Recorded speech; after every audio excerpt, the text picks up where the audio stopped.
Victoria, COVID-19. Insane reaction to Melbourne's bars and restaurants reopening. Melburnians, desperate to head out for dinner and drinks after months in lockdown, could be bitterly disappointed over coming weeks. An article by Rohan Smith. On the 28th of October, 2020. Victorian Premier Daniel Andrews has announced the rollback of tough lockdown restrictions in the state. On the locked front door of Melbourne institution's Pellegrini's Espresso Bar, under the neon lights that did not glow, read the following message from management. Pellegrini's Espresso Bar would like to advise our valued customers that due to COVID-19 we are closed until further notice. That sign, which was attached to the door at 66 Burke Street for the entirety of Melbourne's lockdown, has today been lifted. For the first time in months, Melburnians are allowed to sit and talk with the Italian owners of one of the city's first real coffee shops, a place that has grown to mean so much more than espresso in recent years.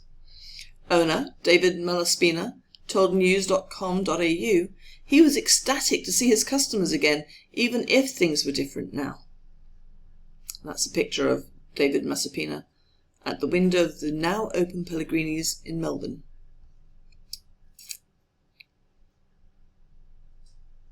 I've got a few happy faces in here this morning. It's wonderful to see their faces. It's hard to see the smiles before they take their masks off to sip their coffee, but it's wonderful.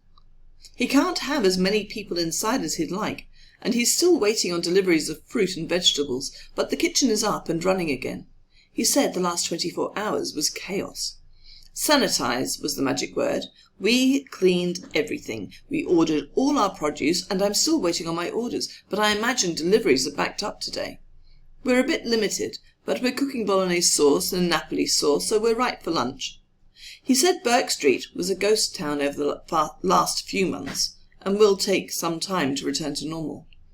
A lot of the offices were closed down. We're waiting for theatres to reopen, and for people to come back into town. But people need good coffees.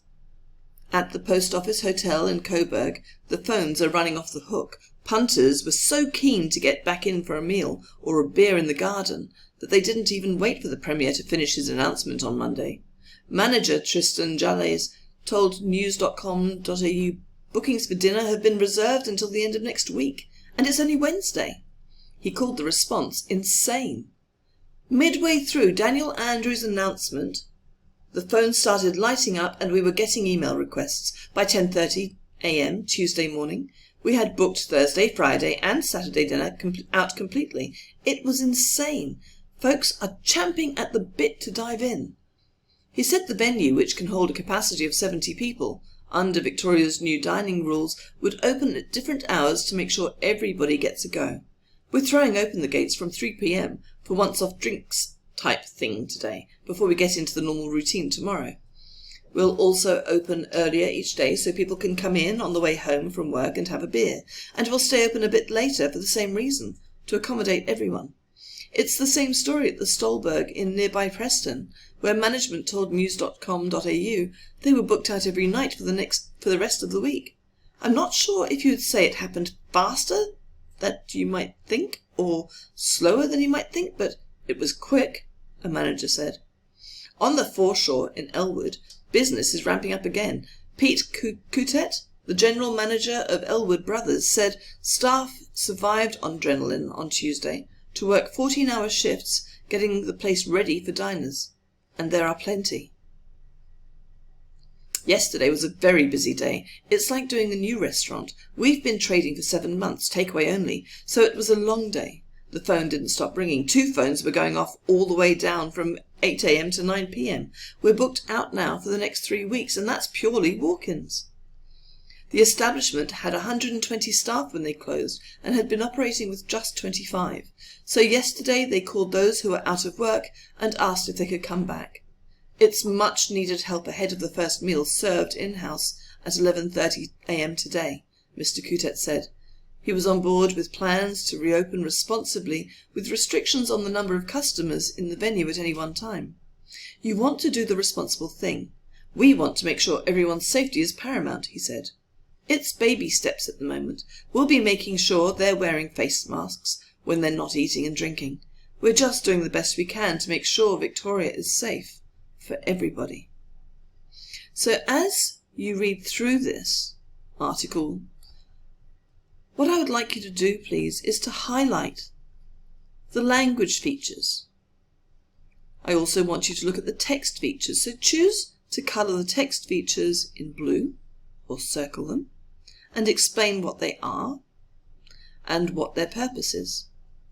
Then look at the language features. That's the vocabulary, the connotations, the use of repetition, similes, metaphors. Look at the choice of the vocabulary. What sort of connotation is it? Is it positive? Is it negative? And what is the writer's purpose as we go through this activity of unpacking the page? Now, the other thing I want you to think about is also the way that we can analyze the work. So, let's have a little look at the onion.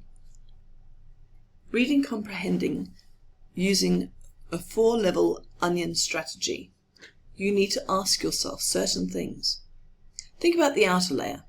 What is the literal meaning of the words? What do the words actually say? What are we actually told? Make these dot points perhaps. What does the whole text seem to be saying? So what does that text tell us about Melbourne and Melbourne during COVID particularly? And their response to, finally, seeing that the restrictions are being reduced. The second layer is the inferential meaning. What else could the words mean? What's getting in the way of your understanding of those words? What else do I need to know to help me understand the meaning of this text? I think the fact that we are in Australia and we know how as Queenslanders we've responded to COVID, and the knowledge that Victoria has really struggled and has been in lockdown since March and it's now October, I think that we have an assumed knowledge that makes us more empathetic. So look at that a little bit further. What conclusions can I draw about the characters, the mood, and the tone of the writing? The third layer is the higher order inferential meaning. What is your reaction to that text? What feeling is the text creating in you? What do you notice about the writer's language choices, and what's the writer's purpose? And then we have the inner layer, the evaluation. What is the overall message of the text? What could an alternative interpretation of the text be? How does the message of the text relate to the world that you live in? Whose views and beliefs do the texts reflect? Or does the text reflect? And are there any links between the text and other texts? So you have the onion to help you. Remembering that you're going to be responding to this through annotation to begin with, you will then go on and write a paragraph. So, this is the homework for week 1 of Unit 3.